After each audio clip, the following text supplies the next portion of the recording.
不好意思，超重了。赶紧上来的那种恶人。哦，咱能下去一个吗？着急上班呢。要不然请您先下去。我，不好意思啊，我又不是最后一个，他是最后一个。顾全大局吧，要不然大家谁也上不去。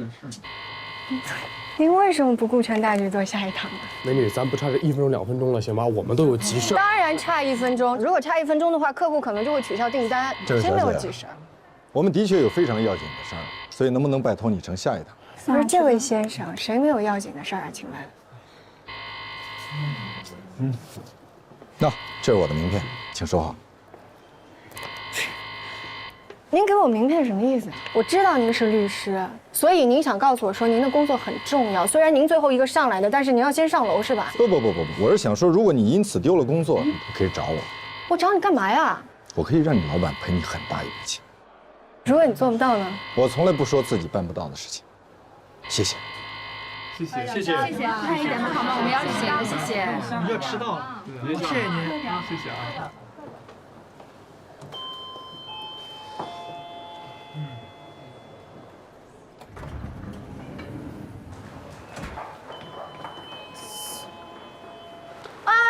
等一下！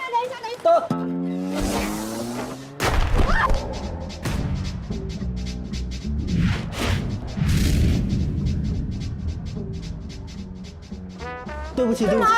你这是？对不起。不好意思啊，我们赶时间啊。拜拜。再见。我这餐，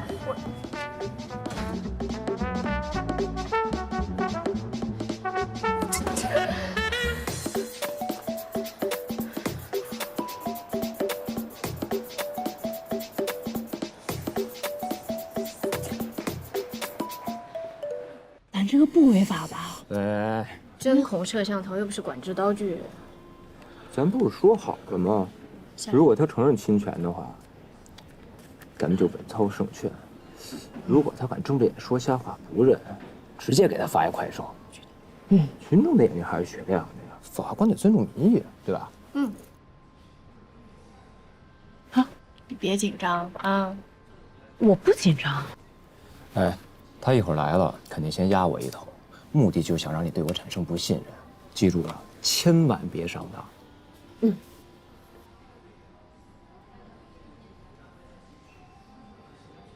欢迎光临。哟，这么巧？哦，你在这儿上班？冤家路窄啊。冤家？我们什么时候结的冤？你不会这么快就忘了吧？你们当时把我逼下的电梯，没想到你还这么记仇。你接下来是不是要说我小心眼儿？接下来我要请你给我来一杯咖啡。咱们得让他承认侵权。你这叫与虎谋皮，你以为给他作为比对，他就心虚了？那就看谁玩得更好、更专业呗。好久不见，怎么样？挺好的。这应该是你接到的第一个案子吧？别紧张，我们只是聊聊。我不紧张。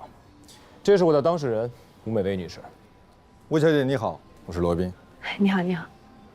麦薇以前在我那儿实习过，她应该跟你讲过很多在我那儿的趣事吧？罗律，我们今天在这儿不是叙旧的，是为了解决任小年的公司侵犯了吴女士的知识产权。小美，法院还没有判，你怎么就能说任小年公司侵犯了吴小姐的知识产权呢？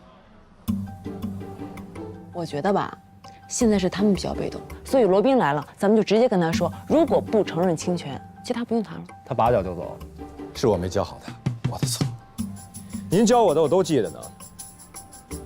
您现在使这招叫先发制人，压人一头，就是想让我的当事人对我产生不信任。我不会上当的。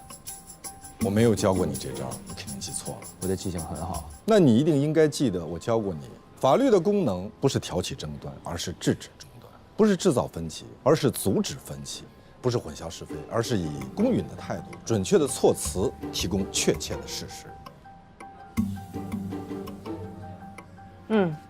咱们上来先问问他对咱们这个比对的看法。他一定会说英雄所见略同，大家想一块儿去了。我们的比对您看过吗？看过。您觉得相似吗？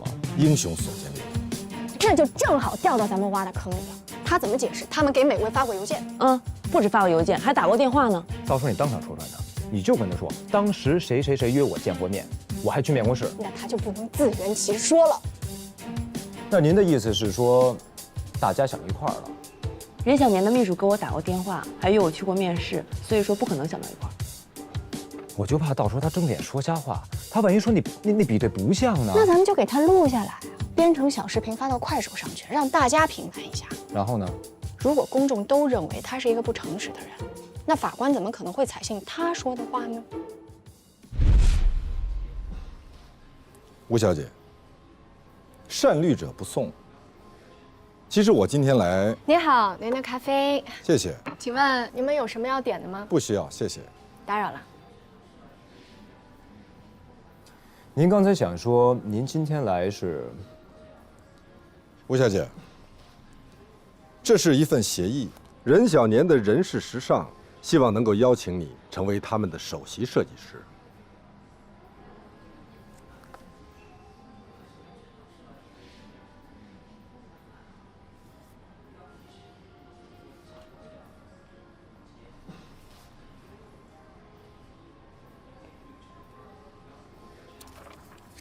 我们撤诉的前提是你们得承认侵权。我们没有侵权，那为什么要主动和解呢？是因为我们不想跟这么一位有才华的设计师为敌。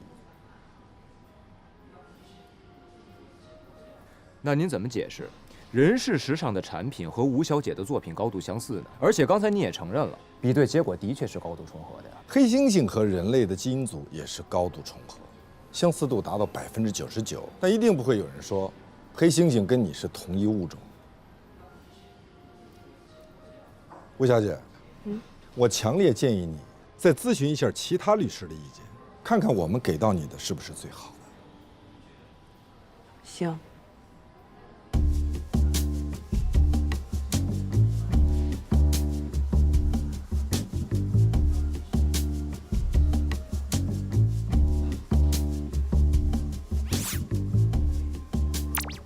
不好意思，我去趟洗手间啊。请便。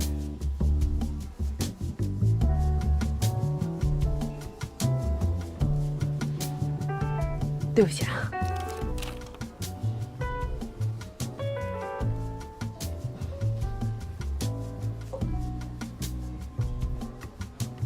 我们认识。谁啊？那个咖啡小妹。她是我当事人的闺蜜，我们是朋友。哎，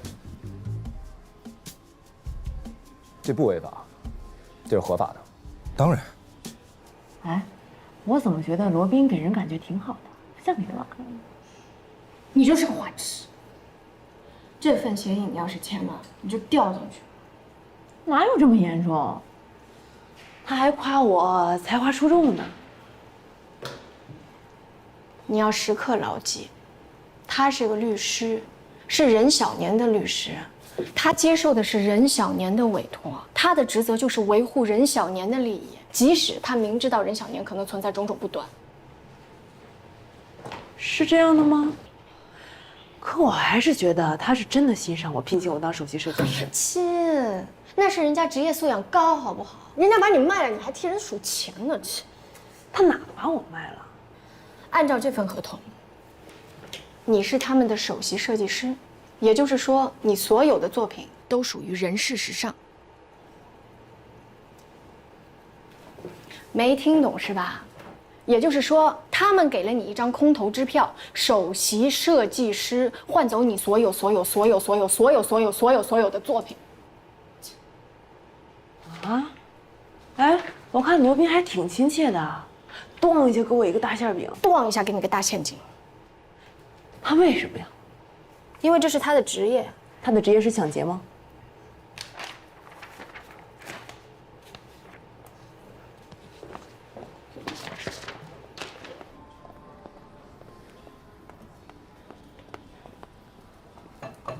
我们修改了一下。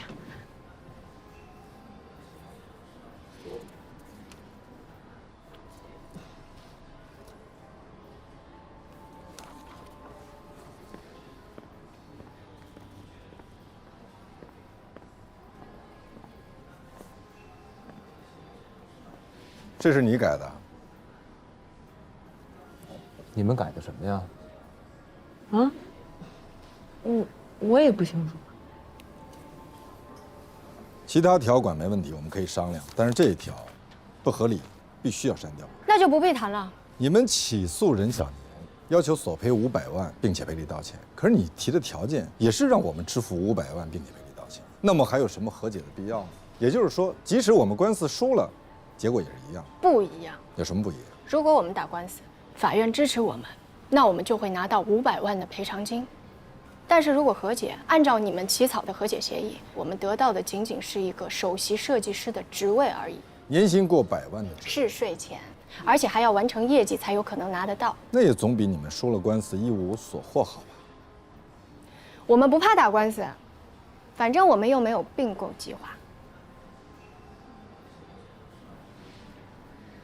让我们好好算一下，到底谁的损失比较大呢？一个好几十亿的并购计划，总不能被一个旷日持久的小官司给搅黄吧？他们聊什么呢？我来给你普及一下什么叫敲诈勒索罪。选择在公司并购或者融资时机提起恶意诉讼，用要挟的手段迫使公司交出财物，符合敲诈勒索的罪名特征。所以，不要聪明反被聪明误。但是我们是正常诉讼啊，因为我们在提出诉讼的时候，并不知道你们有并购计划。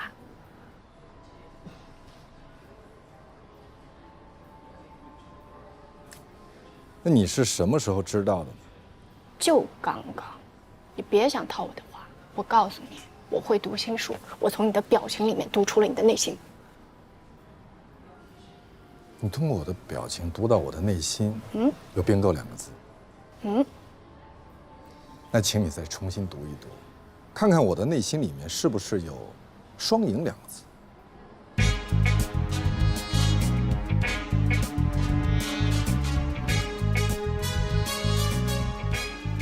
怎么双赢？我们同意500万，但是你们要撤诉，并且保证永远不以同一理由起诉。我们各退一步，互相谅解。同时，我再为你附送上一份工作的机会。我们不退，半步都不退。你是不是跟你的当事人商量一下？不用了，我们也不和解，法院见吧。请问你们谁说了算？我是律师，我说了算。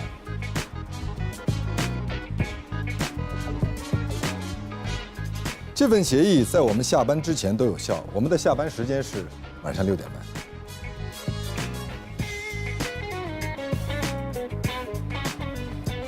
我的案子以后你少掺和好不好？不是，现在什么情况？是谈崩了吗？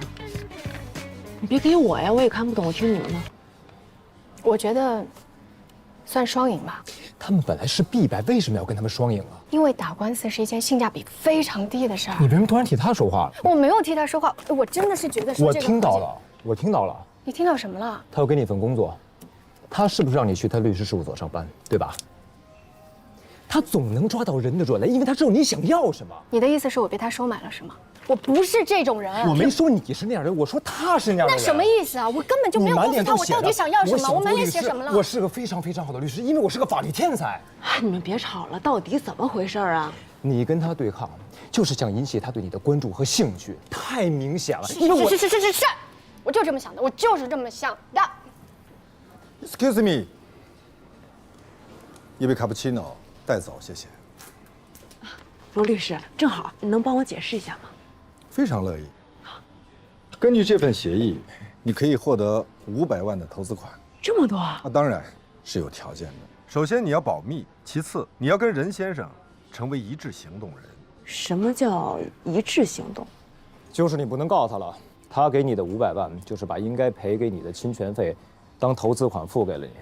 哎，好啊好啊，我不管什么侵权费还是投资款，签了就能给钱吧？但前提是你要先撤诉。没问题。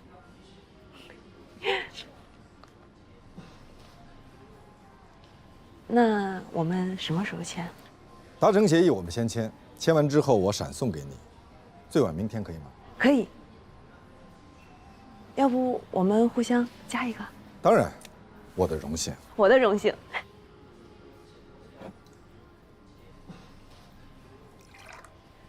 那我先走了哈。再会。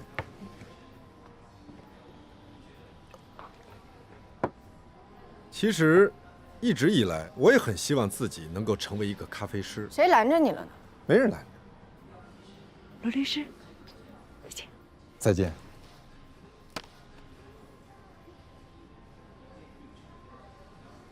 我的意思是说，咖啡师并不是我唯一的人生志愿。你唯一的人生志愿也不只是做咖啡吧？你是想要炫耀你有很多人生选项，选都选不过来，是不是？我为什么总是觉得你对我的职业充满了敌意？我没有办法尊敬把我赶下电梯的人，不是赶下去。这不是我自愿让你们的。那好，我替我的同事跟你说一声道歉。当时你也在场，怎么没有见你阻止他们呢？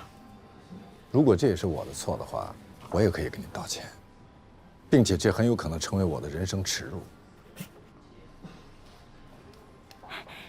黛西，我姐刚接到法院的通知，她说下礼拜4开庭。好啊，真的太谢谢你了，我应该的。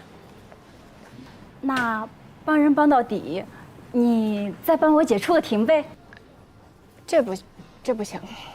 我们给钱，上次你写状子那个钱，我现在就转给你。不是，芳芳姐，不是钱的事儿。只有律师才有资格出庭，像我这种闲杂人等，是没有资格在法庭上说话的。帮你们写个起诉状什么的还可以，但是这个真的不行。哦，这样啊。那没有律师，我们也可以赢吧？我们占理啊。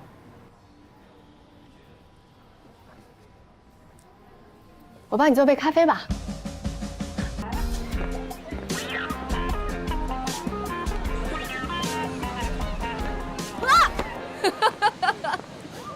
帅哥，我能请你吃宵夜吗？人家都在这儿等你好久了。那我要不坐地铁呢？你要是不想让我找到你，你就把你这定位给关了。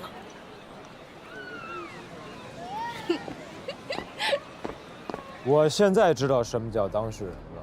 当事人，就是当他遇到事儿的时候他是人，等他没事儿以后他就不是人。嗯。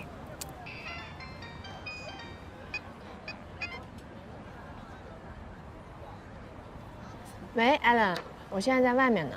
哦，我知道，我就是想问一下您，您让我准备的那些证据和材料我都准备齐了，但是复印件就行，还是一定要原件啊？复印件就行，你明天送到店里吧。好，拜拜。别找我，我可不管了。行，我帮他找法律援助。帮他找干嘛？你让他自己找不就完了？他又不知道去哪儿找。上网，网上好多骗子都打着法律援助的旗号，压根儿是法盲。哎，咱能不能吃一堑长一智啊？你跟艾伦什么关系？他不就去你店里取过几次餐吗？你为什么要相信他？他万一胡说八道怎么办？就跟那吴美薇一样。行，啊，你别生气了。以后不管是谁，我都不找你，不给你添麻烦。你给你自己添麻烦也不行，咱以后都不多管这些事儿。我又没多管闲事，还没管？那吴美薇那事儿不就是你让我管的吗？是我让你管的，但是现在不也是皆大欢喜吗？嗯。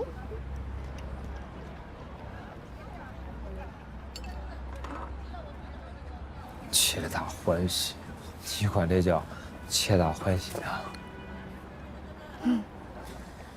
你们连商量都没跟我商量就全面投降，这是我接的第一个案子，我想打败罗宾，我想看到他被客户痛骂的样子。我最讨厌的就是他们总是拿钱办事儿，他们做的应该是道歉，而不是随便给点钱，这事儿就这么过去了。行。你也要替美薇好好想一想啊。我跟他合租，他的房租经常都是我垫的，对他来说，他宁肯早点拿钱和解。一个官司打个1年半载的，就是赢了又怎么样？不也是赔钱吗？可能赔的还没有和解拿的钱多呢。你跟我说这些干嘛呀？啊，我没你想的周到，我是没你想的周到，我不如你聪明。我这是在帮你复盘啊。不用。你要想复盘的话，你还是帮自己复下吧。你好好想想，你是怎么把一手好牌给打烂的？你是怎么成功的沦落成为一名社会青年？你没法从事任何需要有文凭的工作，你甚至连参加司法考试的资格都没有。戴鑫，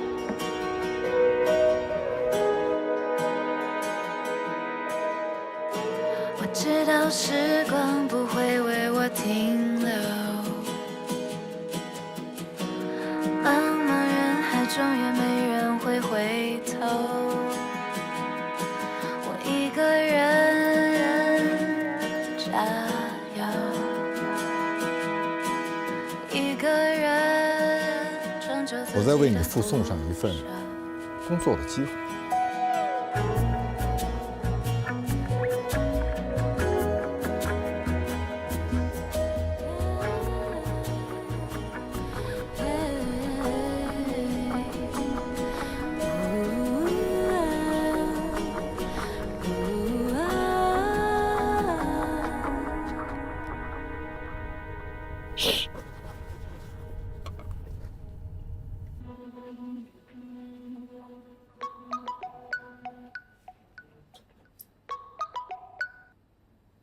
哎，我什么时候可以上班？啊？你哪位？我是黛西。黛西？哦，随时。好。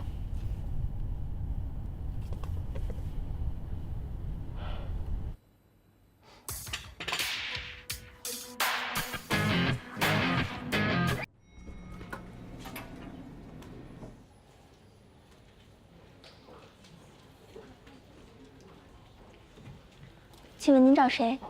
啊，我找罗宾。哦，您约好了吗？没有。不好意思，罗律师需要预约。我是来上班的。您还是给他打个电话吧。好。这个事情我会尽力配合，但是值班那个事儿，找个助理吧。我没让你值班，找个助理啊。我这个人不喜欢指使别人。你的意思是说，我喜欢指使你？您是我领导。好，接电话吧。哦，对了，你和何塞。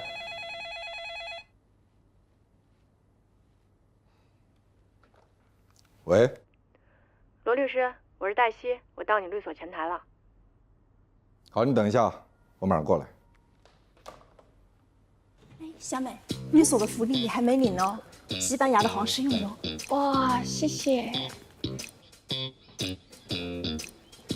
嗨。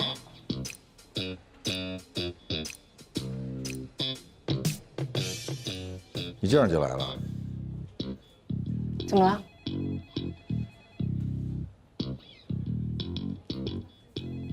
你看过《侠胆雄狮》吗？没有。怎么了？来吧。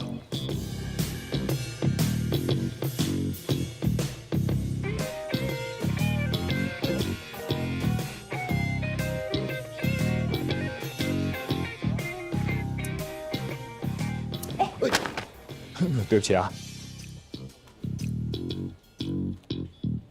这女孩是谁？我怎么知道啊？罗宾不是所有的日程都由你来安排吗？是我安排的。我看他眼熟，好像在哪儿见过。你有脸盲症，你看谁都眼熟。我能识别出你跟他是两个人，真不容易。没有什么学历，硕士学历还是博士学历？本科。本科都没有，那你是自学成才吗？我上过法学院，只不过是在最后一年实习的时候出了一些事情。什么事情？我不想说。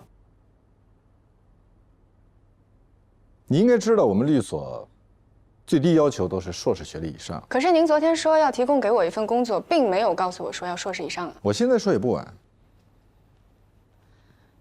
唉，吴美薇的合约还没有最后签字吧？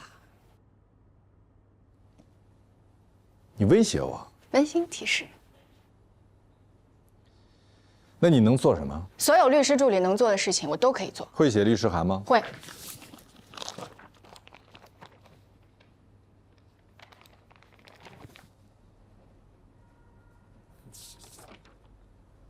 这是你写的？嗯。您能不能以我的名义发出？对，还得盖上律所的章。这里边是所有的材料，还有相关的资料，确实可以证明是上班的途中遇到的交通事故，符合工伤认定。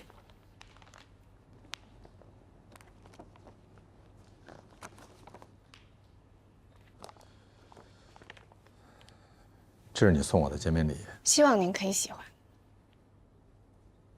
好，我让丽娜给你找一个位子，你进来一下。关于你没有学历的事情，不要跟任何人讲。那如果有人问呢？你就说我不告诉你。黛西，我的助理；丽娜，我的秘书。所有助理都归何塞管。不，除了我的。那你需要去。我会跟封印说的。跟我来吧。还有，换个发型。走吧。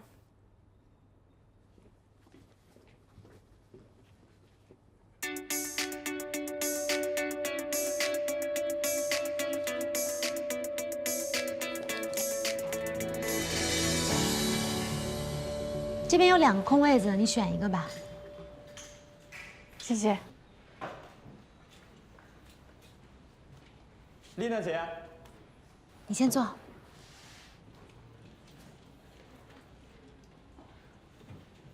范小天儿，你个白痴啊，废物！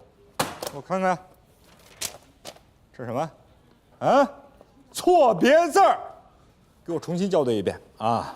一个字儿，一个标点符号的校对。现在开始，你们所有人啊，都听好了。如果想在全景待下去的话，那就都得给我认真啊，尽全力。我们这不养废物，开始工作。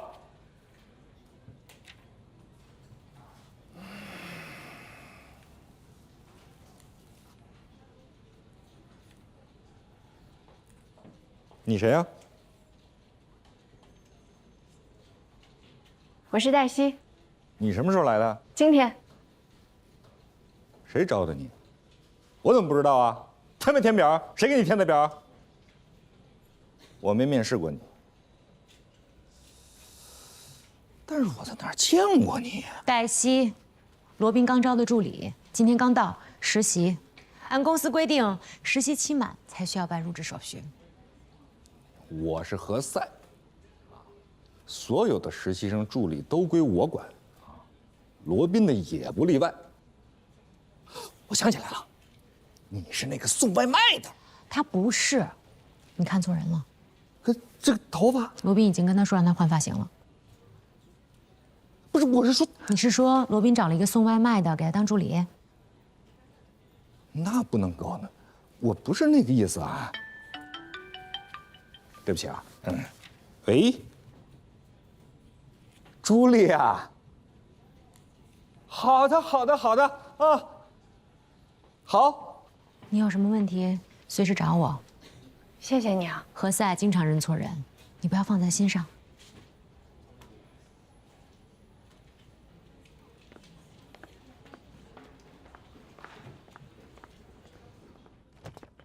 该走了。对，谢谢。那个孩子是怎么回事啊？你们都说我应该找个助理，所以我就找了一个。从哪儿找来的？垃圾箱捡的。别跟我开玩笑，别人不知道，我还不知道吗？我见过他，他之前来送过外卖。他有一个孪生姐妹，2个人长得一模一样。你就打算这么跟何塞解释？我为什么要跟他解释？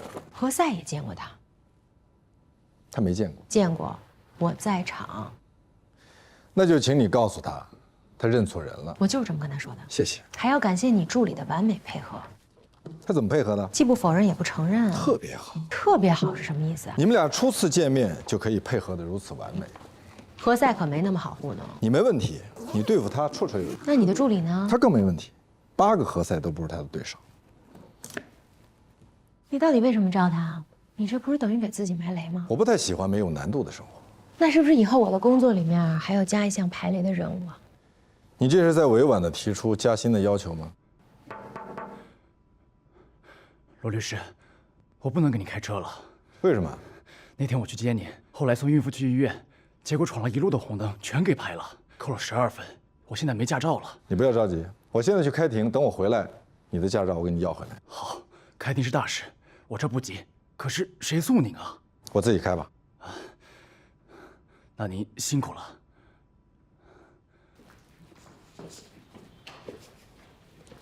黛西，这是马师傅。哎，待会儿你帮他起草一份行政复议申请书，等罗宾回来你给他。好。马师傅，哎，我刚从法院出来，你在哪儿？已经解决了，您助理帮我解决的，都刷屏了，交警也跟我解释过了。他们调查过，我确实是送孕妇上医院，我现在也出名了。今天晚上的文章引发热议。文章是律所的一位实习律师写的，讨论的是司机在临产孕妇闯红灯该不该罚。我们现在就在全景律所向您报道。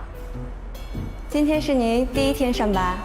对。啊不，准确的说呀，他还没有办理正式的入职手续，所以还不能算是第一天上班。律师说话真是严谨。我们呢是经过长期的专业的训练的，平时啊，我就经常跟我们全景律师事务所的年轻律师们讲，一定要热心公益，要用我们学习到的法律知识去帮助社会啊，服务社会，回馈社会。明星律师回来了！哇塞，换发型了，哎，还挺漂亮的。你们俩，我收拾东西啊。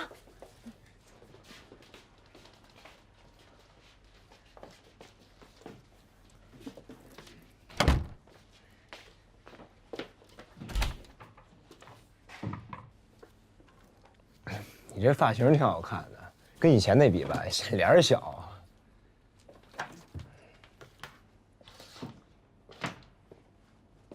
哎，我听说你到全景上班去了，是吧？嗯，恭喜啊！谢谢。哦，对了，那个，这是给你的啊。这是什么呀？艾伦父亲的律师函，我写好了。谢谢。谢什么谢？这不是应该的吗？哎，对不起啊。还有什么事吗？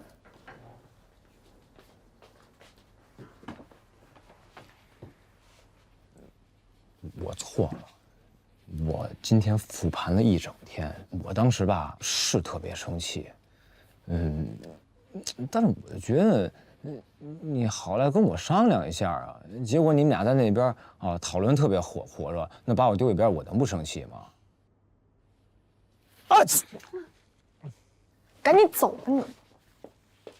哎，那你原谅我了吗？啊？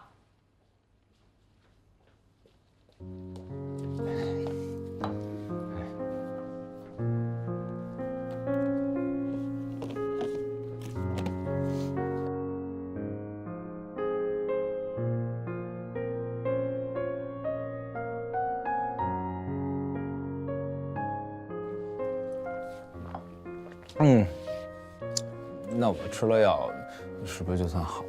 没有。哎呦，不行，我现在有点头疼，我看会儿。哎呦，不行，别晃，别晃，走开！哎，别晃，头疼着。走开！你好好跟我走开！看一会儿。走开！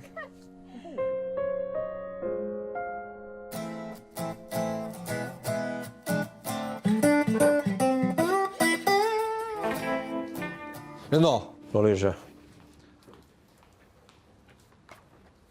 您看一下，坐吧。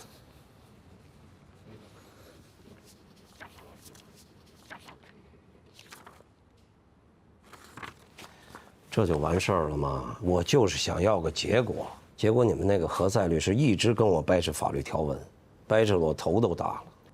他有他的问题。来，进来，我介绍一下啊，罗宾律师，我的法律顾问，这是我儿子任乔。哦，哎，罗律师你好。你好。那你们先聊，我待会儿再过来。不用，都不是外人，什么事儿说吧。就是这个新品的宣传广告，您看一下。没有更好，只有最好。不能用“最”字。为什么？如果使用最高级的话，可能会带来诉讼风险。我看过一个类似的案例，被判赔了50万。50万？嗯，成本不是很高，我们付得起。可如果加上诉讼成本、律师成本、时间成本，包括公司的声誉以及未来不确定的风险，可就远远不止50万了。那如果我想让人知道我是最好的、最强的，我该怎么做？反正就是不能使用最高级。什么叫反正就是不能使用最高级？姑娘，我付给你们钱是让你们来做我的法律顾问，你不能光告诉我什么东西是不可以的，你还得告诉我什么东西是可以的。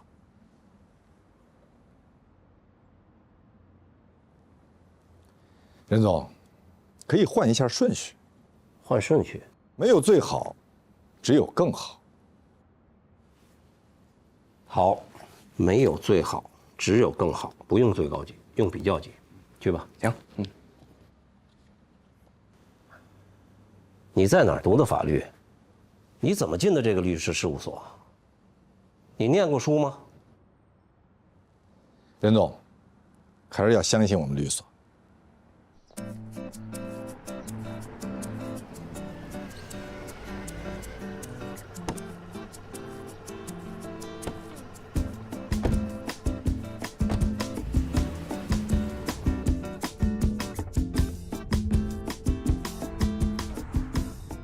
您能别让我跟任小年打交道，可以吗？我干别的事儿都行，比如说你让我去写诉讼文书啊，去法院立案啊，查资料，彻夜加班也行。理由呢？他根本就不尊重法律。他是在用自己的方式表达尊重。什么方式啊？酬金啊，他是我们最慷慨的客户，也是最粗鲁、最没礼貌的客户。那说明你做的还不够好。如果你让他满意了，他就会给你很多酬金，以表达他对你的尊重。可如果你让他没满意，他就觉得没必要对你表示尊重。不是，我不明白，您为什么可以忍受这种混蛋呢？我雇你当我的助理，不是来让你问我这种愚蠢的问题。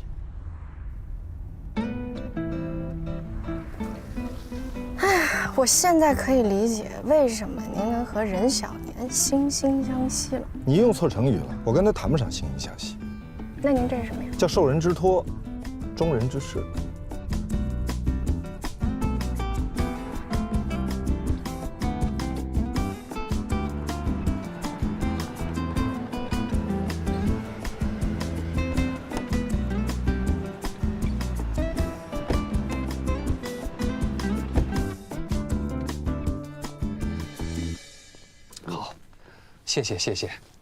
谢谢您抽时间过来。张克先生，我是受你老板郑凯旋先生的委托。啊，他是我前老板，已经和我没关系了。还是有关系的，你们俩有竞业协议。我已经付过违约金。黛西，你给张先生普及一下。根据相关司法解释的规定，劳动者违反竞业限制约定，向用人单位支付违约金后，用人单位要求劳动者按照约定继续履行竞业限制义务的，人民法院应予支持。那你就不能创业了？2年以后还是可以的。2年？那你们聊吧，我还有事情，先走了。你可真会挑时间。他本来已经决定投我了。如果他投了你，再发现你有竞业协议，你惹的麻烦会更大。您把自己说成救世主了。过奖了。郑老板欢迎你随时回去上班。那就是让我去死。知道他是怎么对我的吗？不管我想干什么，他都不同意，他根本看不上我。我在他公司2年，我都快得抑郁症了。不好意思，张先生，我后面还有事儿。如果你希望跟你的老板重修旧好、捐弃前嫌，随时找我。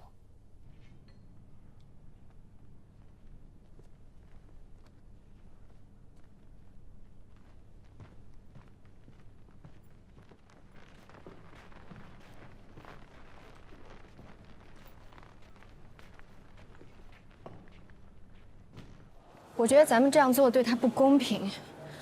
人家当时在你那儿，你也没好好重视人家。现在人家自己出来创业，有了热度、关注度了，你就拿出了竞业协议。需要我提醒你，这份律师函是你起草的吗？我当时并不知道他在郑凯旋那儿受的委屈，那只是他的一面之词。您没有看到他的眼神特别绝望，绝对不是装的。有一句话叫"置于死地而后生"，我不明白为什么一定要把人往死里逼呢？我给他录了呀，让他回来上班。那是绝路，绝处逢生。你能不能设身处地的替他想一想啊？他怎么能回去啊？他原本可以自己干出一番事业的，现在却要让他回到那个让他受尽冷落的钱老板那儿，这不是胯下之辱吗？大丈夫能屈能伸，他可以向韩信学习。我觉得咱们这么做不对，不公平。你的工作不是来提醒我，记住，我们是律师，郑凯旋的律师。那也不能拿人钱财替人消灾吧？那你的意思是拿人钱财给人添堵？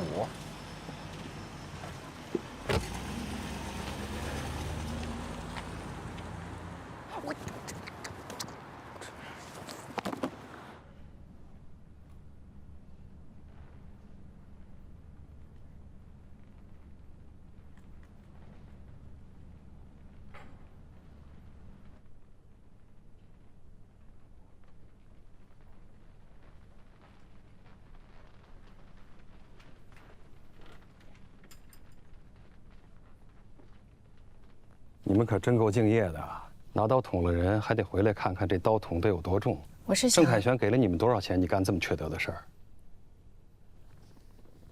儿？跟你直说吧，他就是想让我回去，在他手底下服服帖帖的对他点头哈腰、言听计从，我不会接受。你告诉郑凯旋，我死都不会。其实你不用死啊。你有亲戚吗？我的意思是，竞业协议其实只是对您本人有效，但是对您的太太、您的父母、您的兄弟都是无效的。我可以让我太太去创业，我给她当司机，让她去见投资人。你为什么要这么做？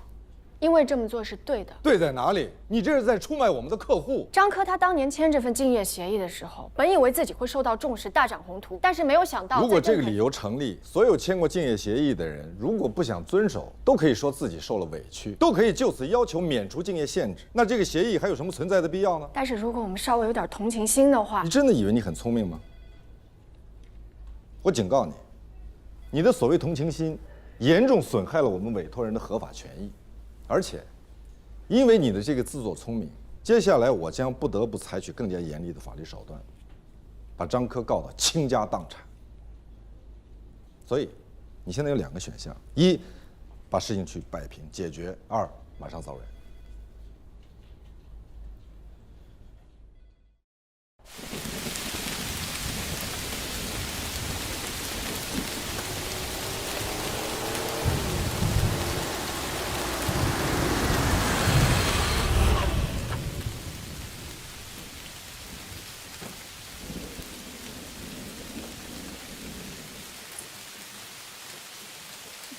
哎，我们缺一法律顾问，你要是愿意，我不是来找工作的，我是过来给您介绍投资人的。好啊。郑凯旋。在开玩笑。我很认真。我就当是个玩笑。您要不要先看一下我帮您起草的协议？你白起草了。最近我恰巧看过一个采访，是郑凯旋先生的。他说他有一段时间非常的膨胀。有一次，一个他最好的兄弟跟他说有别的人要投，他就特别的生气，他觉得这是一种背叛，于是就对那个好兄弟做了很多错误的事情。可是他现在非常的后悔，他真的希望这个好兄弟可以给他一次机会，让他可以改正这些错误。那这话他为什么不当面跟我说？钢铁直男嘛。这是他的道歉方式，他给您开的条件优于所有的投资人。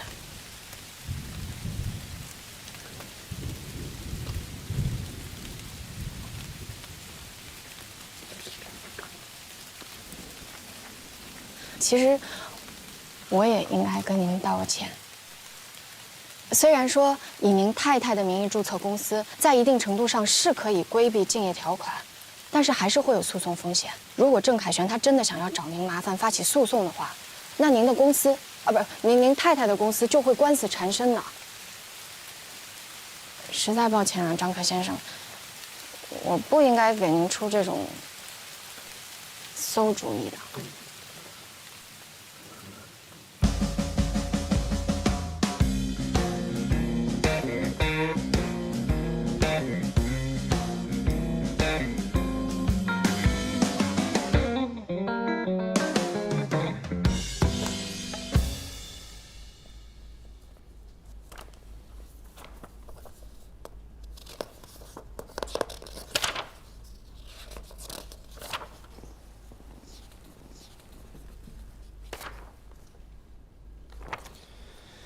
你让丽娜给郑凯旋打个电话，就说协议书已经签好了。好。还有什么事儿吗？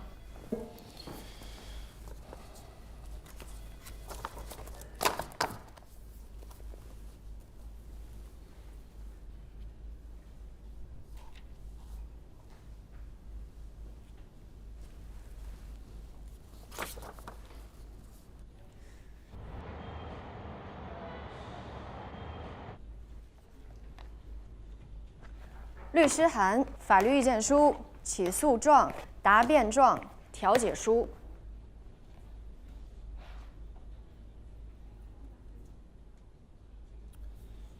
你最近多花点时间研究一下反不正当竞争法。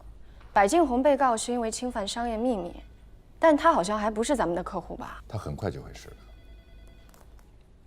我觉得他那个泄密案更加适用于工商局的若干规定。不是所有的机密都是商业机密。那你马上把所有的跟泄露商业机密有关的法律规定全都找来。已经发您了。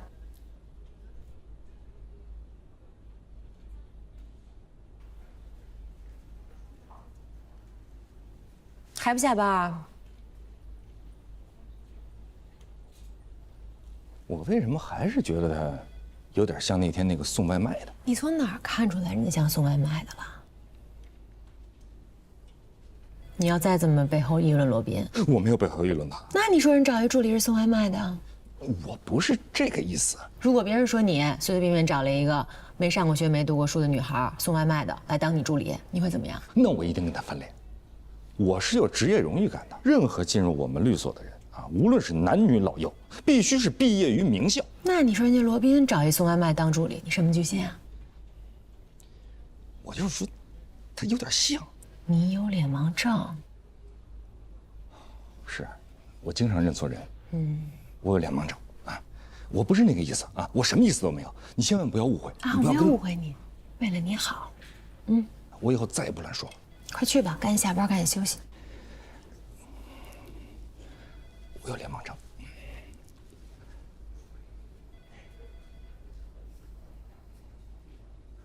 公司辞退马小居的依据在于，公司认定网上晒的这份工资单是马小居的，而且是马小居自己晒出来的。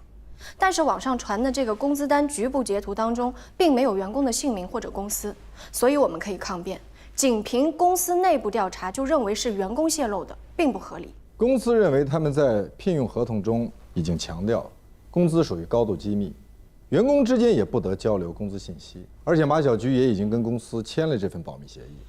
您说的对。目前法律规定中并无对工资薪酬不能做出保密约定的条款。实践中，在保密约定并未违反同工同酬的情况下，也存在认可薪酬保密约定的案例，但公司无法证明那是马小居自己上传的工资单。好，那你去起草代理词。已经起草好了。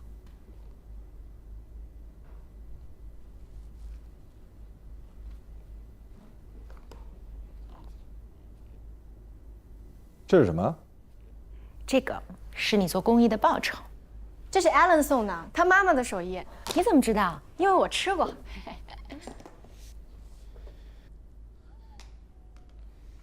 来吧，大家一起。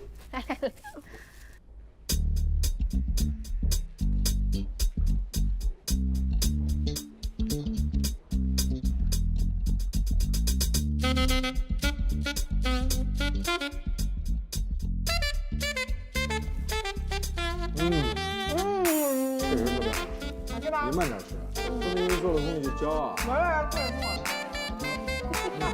谁说？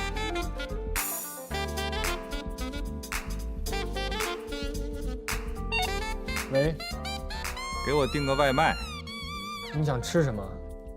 猪蹄儿，卤猪蹄儿。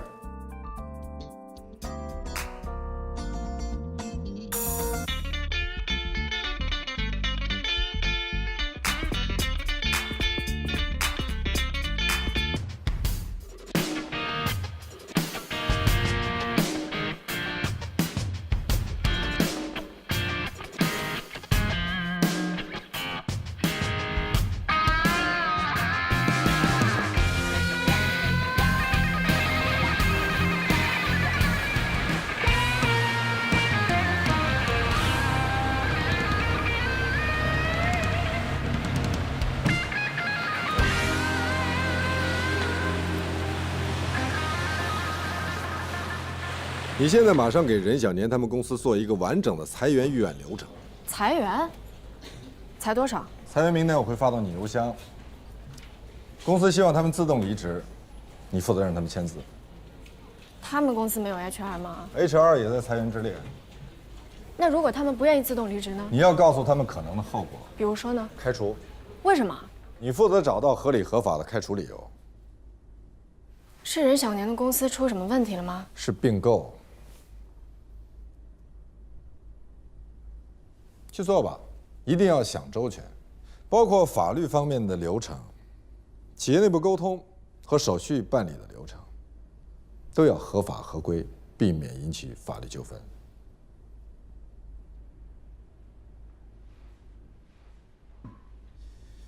这件事情，如果你不肯做，我也不肯做，任小年他们公司依然会裁员。而且很有可能因为他们的不够专业，造成灾难性后果。除了裁员名单，我还需要他们公司所有员工的名单，以及业绩、薪酬还有家庭情况。也一并发给你了。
请进。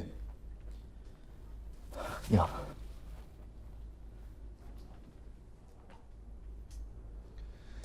我们是公司请来的法律顾问。能不能不裁我？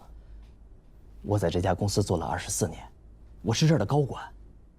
我这24年没有功劳也有苦劳啊，能不能不裁我？你要不要先看一看公司给你的补偿金？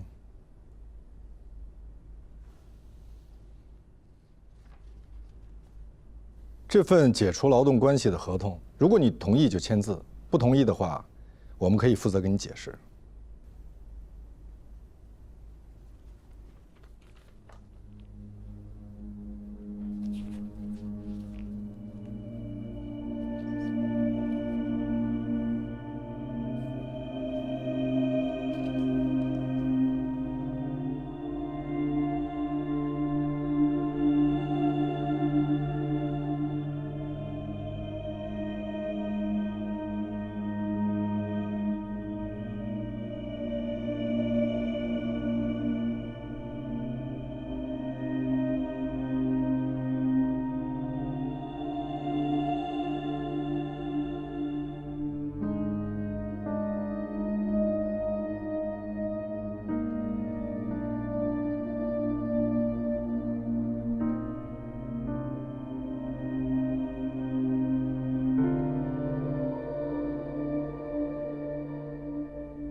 人挪活，树挪死，长痛不如短痛。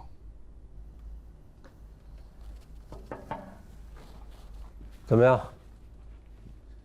全签完了，效率很高啊。晚上一块吃个饭吧。啊，不了，全在这儿了。好，谢谢你们，辛苦了。应该的。我还有件事情想咨询你们一下。您说。坐。如果企业员工得了重病，我说的是那种需要长期治疗、丧失工作能力的，比如说癌症。黛西，你来给任总讲一下相关的法律法规。根据劳动部关于贯彻执行《中华人民共和国劳动法》若干问题的意见第59条规定，职工患病或非因公负伤治疗期间，在规定的医疗期限内，由企业按有关规定支付其病假工资或疾病救济费。病假工资或疾病救济费可以低于当地最低工资标准支付，但不能低于最低工资标准的80%。真的吗？黛西非常专业。太好了。你们还得帮我再裁掉一个人。您是说现在吗？最好是现在。现在已经过了下班的时间了。我付给你们加班费。我是说您要裁的人已经下班了。他在医院得了癌症。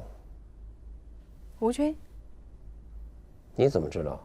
他知道你们公司的每一个在裁员工，姓名、年龄、性别、工龄，以及他们家的家境、性格，还有补偿条款，甚至是被裁的时候可能出现的反应。功课做得不错。吴军是您的高中同学吧？对。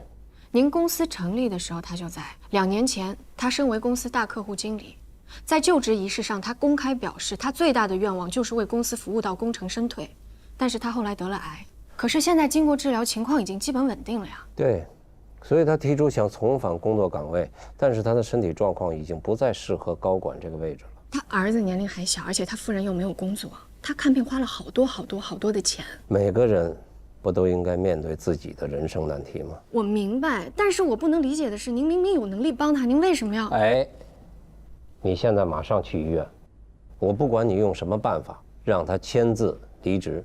对不起，我做不到。很好，罗律师，麻烦你现在就把他开掉。对不起，我也做不到。为什么？因为他是专业人士。他熟悉国家法律，我们不愿意承担开除他而带来的法律后果。开除一个人有1000种合理合法的理由，这是你告诉我的。我现在要看你示范。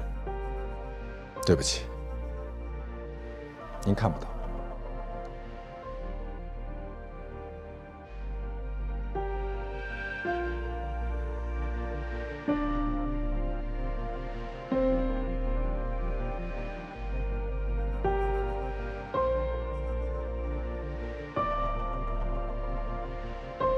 必须给我向任小年道歉。我为什么跟他道歉？废话，他是我最大的客户。咱们律所的价值观什么时候变成了谁有钱谁就正确？我告诉你，我让你向他道歉，并不是因为他有钱。是您刚刚说了他是我们最大的客户。我说的是事实，他不光是我们最大的客户，他还介绍了这么多的客户。他要是一走，就不是走一家这么简单了。我不以为我们为了挽留他而对他点头哈腰就能赢得他的尊重。愿意给他点头哈腰的律师律所多如牛毛，可你想过没有，他为什么选择我们而不是他们？那这样，让你助理走人。如果他走，我也走。